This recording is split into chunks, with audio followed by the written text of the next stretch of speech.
Halo Sobat Milenial, Anda sedang menyaksikan Top News of the Day bersama saya Gilang Medutanaya. Satgas Tindak Pidana Perdagangan Orang berhasil menyelamatkan sebanyak 1.943 korban dari perdagangan orang, serta menangkap 698 yang ditetapkan sebagai tersangka. Pada periode bulan Juni, tepatnya tanggal 5 hingga 3 Juli 2023, Satgas Tindak Pidana Perdagangan Orang berhasil menyelamatkan sebanyak 1.943 korban perdagangan orang dan 698 pelaku. Hal ini pun disampaikan langsung oleh Menteri Koordinator Bidang Politik, Hukum, dan Keamanan, Mahfud MD, yang menilai kerja Satgas TPPO yang dipimpin langsung oleh Kapolri Jenderal Polistio Sigit Prabowo sebagai Ketua Pelaksanaan Harian sudah sangat produktif. Ini sampai hari ini kan penersangkaan terhadap 698 tersangka.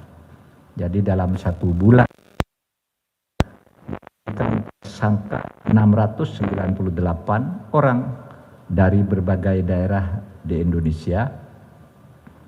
Yang kedua, langkah ini diikuti dengan penyelamatan terhadap 1.943 korban.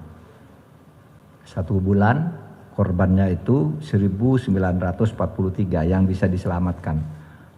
Mungkin masih banyak yang belum bisa diselamatkan. Tapi ini tidak pernah terjadi sebelumnya. Satu bulan menyelamatkan sekian, dulu eceran aja, seminggu ada berita ini 2 orang diselamatkan seminggu itu. Tapi yang sebulan terakhir ini sudah sangat produktif.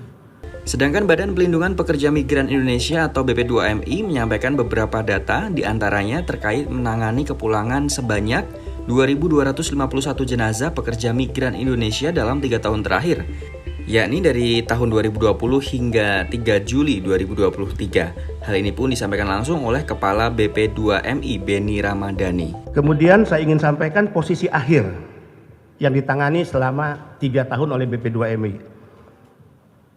Jauh lebih meningkat setelah tanggal 20 Mei. Meninggal dari tahun 2020 hingga 2023 per 3 Juli 2023 2.251 yang kita tangani kepulangannya ke Indonesia. Artinya 2-3 peti jenazah masuk ke dalam negeri. Yang sakit 3.535 orang, dideportasi 102.727 orang. Khusus tahun 2023, 1 Januari hingga 3 Juli 2023, total yang kita tangani meninggal 278. Itu yang di NTT pernah disebut oleh Pak Mahfud 1 tahun 55 orang. Sakit 176 orang dan dideportasi 10.600.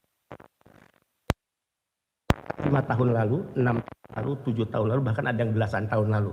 Jadi jauh sebelum saya menjadi kepala BP2MI. Terkait perdagangan orang, Mahfud MD menyampaikan sebelumnya para korban diiming-imingi untuk bekerja di luar negeri. Namun setiba di luar negeri, para korban justru ditampung di rumah sakit dan diminta untuk menandatangani sebuah kontrak guna menjual ginjal dari para korban. Terima kasih sudah menyaksikan Top News of the Day. Ikuti terus perkembangan berita-berita terbaru hanya di kanal YouTube IDN Times. Saya Gilang Medutanaya beserta tim yang bertugas mengucapkan terima kasih dan sampai jumpa.